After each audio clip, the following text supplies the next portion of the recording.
النهاردة عالم التك شهد مفاجأة من العيار الثقيل. شفت الثقيل دي؟ النهاردة عالم التك شهد مفاجأة من العيار التقيل. النهاردة جوجل أشعلت المنافسة في عالم الموبايلات بشكل عام وفي عالم الموبايلات الفولدبل بشكل خاص. جوجل النهاردة أطلقت جوجل بيكسل فولد، أول موبايل قابل للطي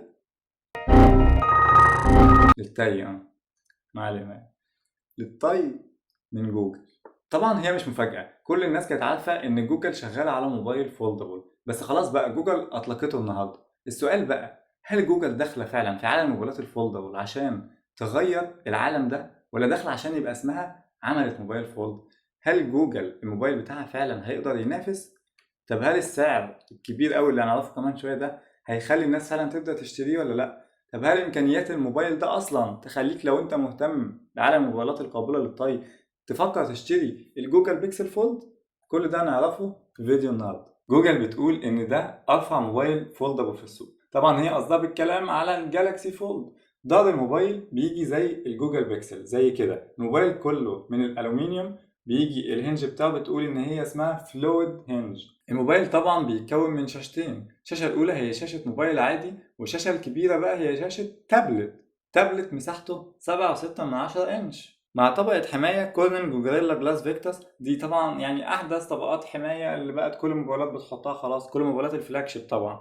بعدين هما كملوا في المؤتمر وبيقولوا إن هما مطلعين الموبايل ده مع أحسن كاميرات موبايل فولد في العالم. أعتقد كل كلامهم هما بيلقحوا على جالاكسي زي فولد. يمكن أول حاجة بدأت تبهرني في الموضوع لما جوجل قالت إن أنت ممكن تشغل الشاشتين بتوع الموبايل في نفس الوقت، شاشة التابلت وشاشة الموبايل نفسه، بحيث مثلا لو انت مسافر وعاوز تترجم كلام، انت هتترجم كلامك في شاشة التابلت والكلام هيظهر للي قصادك في شاشة الموبايل اصلا. بصراحة دي حاجة مبهرة بالنسبة لي، لان انا اول حاجة هعوزها لما جوجل تيجي تقدم لي موبايل فولد ان هي تبدأ تختلف، تبدأ تقدم لي حاجة غير المنافسين. مع البيرسونال اي اي اللي جوجل قدمته في المؤتمر النهارده برضه، اللي دلوقتي ممكن يخليك تخصص الذكاء الاصطناعي بناء على رغباتك انت، بناء على تفكيرك انت. البيرسونال اي اي هيفهم انت بتحب ايه، فلما تسأله على حاجات يرد بناء على شخصيتك، كأنك معاك مساعد شخصي خاص بيك انت. يعني من الاخر كده جوجل بتحاول تقولك انت هيكون معاك حاجة زي شات جي بي تي في موبايلك. طبعا اصلا جوجل في المؤتمر اهتمت بالموضوع ده جدا، وقعدت تعرض حاجات عن جوجل بارد اللي هي بتعمله، وتبين لك ازاي وقد ايه هو بدأ ينافس في الذكاء الاصطناعي، وقد ايه هو بيقدم لك ميزات انت هتحتاجها جدا. بعد كده جوجل بدأت تعرض الكريس بتاع الموبايل، واللي بالنسبة لي بصراحة انا شايفه باين جدا وبشكل ملحوظ. معرفش هل لما نمسكه في ايدنا هيبقى باين كده ولا لا، بس انا مثلا كنت لسه ماسك الفولد الاسبوع اللي فات، الكريس بتاعته مش كده خالص. بعدين بيجربوا الفيديو بلاينج وهو مشغل فيديو في الشاشة العادية، وبعدين يقلبه في شاشة التابلت.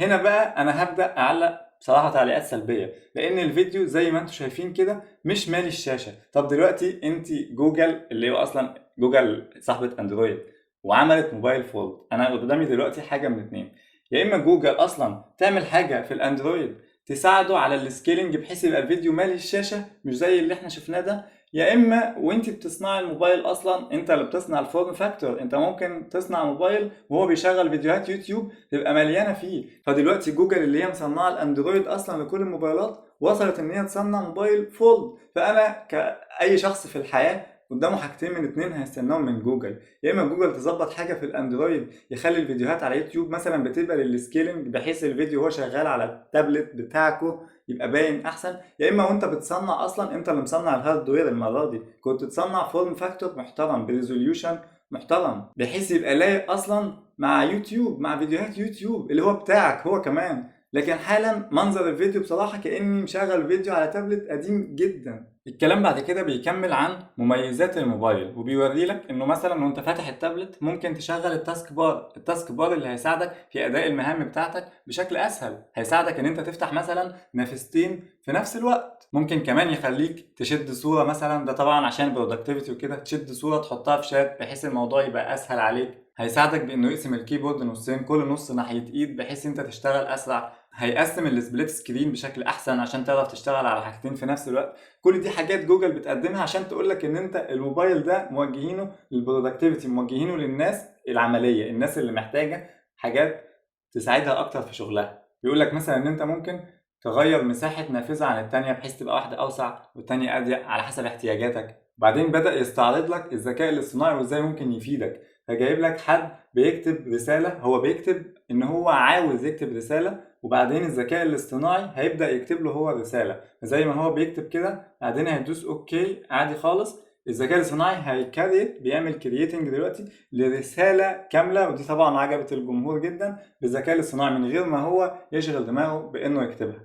هتسألني بقى هل ده مهم ولا لا؟ هل ده حصري مثلا في موبايل زي ده ولا لا؟ اقول لك اطلاقا. انت دلوقتي عندك شات جي بي تي ممكن تدخل عليه اصلا تكتب عليه اللي انت عاوزه وهيجيب لك حاجة واحسن من اللي جوجل هتجيبها لك كمان.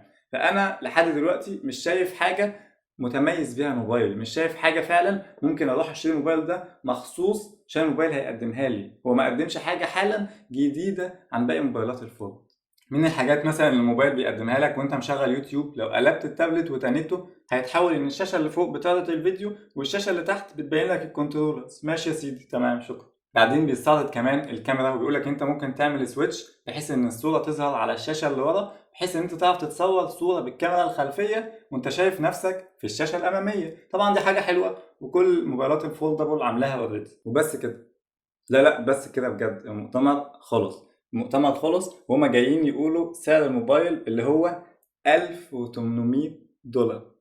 موبايل الجوجل بيكسل فولد هينزل ب $1800. وانا بشوف المؤتمر لايف كل الحضور اتفاجئوا، كل الناس ومفيش حد مصدق. السعر طبعا غالي جدا قصاد بصراحة حاجة انا مش شايف ان هي بتقدم القيمه مقابل السعر اللي هي هتديهولي، خصوصا بعد اسعار الجالاكسي فولد دلوقتي. يعني زمان اول لما سامسونج بدات تنزل الفولد كان غالي، اوكي، عشان دي اول شركه تنزله من اوائل الشركات اللي تنزله. انما دلوقتي هو بقى حاجه اوريدي موجوده مع ناس كتير، اوريدي في شركات كتير بتعمله. انت جوجل داخله دي متاخر اصلا دلوقتي، يعني انت تنزل موبايل زي ده بالسعر ده دي حاجه مش منطقيه. خصوصا بقى ان انا بالنسبه لي في علامات استفهام كتير قوي عن المؤتمر. احساسي الشخصي ان جوجل لسه عندها خلل شويه في ان هي تقدم مؤتمرات خاصه بموبايلات.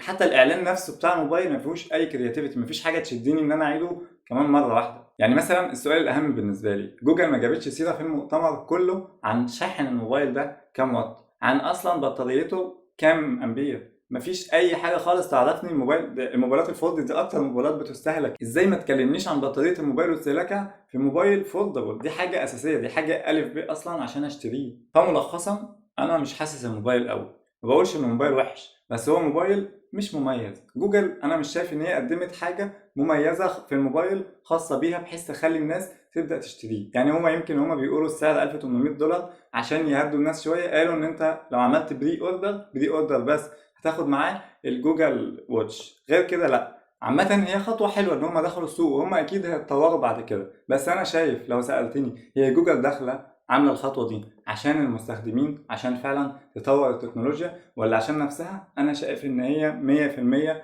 عشان نفسها، عشان اسم الشركة، عشان يتقال خلاص ان جوجل بقت بتقدم كل انواع الموبايلات والساعات بقى، وغير التابلت كمان اللي جوجل قدمته في نفس المؤتمر اللي ممكن نبقى نعمل فيديو عنه. فمن الاخر يعني جوجل بتعمل حاجه لنفسها قبل ما تكون بتعمل حاجه للمستخدم. اللي يخوفني بس شويه ان هي فعلا كده دلوقتي بتنافس كل الشركات الكبيره في كل مجال، في اكبر مجال عندها. هي بتنافس مايكروسوفت في شات جي بي تي ببعض اللي هي عاملاه، بتنافس سامسونج واي شركه عامه بتعمل موبايل فولدبل، بتنافس فعلا كده كل الشركات. فهي عاوزه ايه من السوق؟ انا مش عارف، محدش عارف. فالموبايل مش مميز. يعني انا لسه كنت ماسك الفولد الاسبوع اللي فات، بالنسبه لي بصراحه حاسس انه كان احسن بكتير، اشيك بكتير، يحسسك ان انت فعلا عاوز تشتريه. هل الجوجل فولد هيقدم لنا ده ولا لا؟ انا اعتقادي بشكل مبدئي لا، بس طبعا ده لسه هيتضح بشكل اكتر لما ينزل. بس كده احنا كده تقريبا غطينا كل حاجه عن الفولد جوجل قالتها في المؤتمر. ما تنساش تشترك في القناه عشان نشوف اي حاجه جديده خاصه بالتكنولوجيا اول باول كده، واعمل لايك للفيديو. اشوفكم الفيديو الجاي، سلام.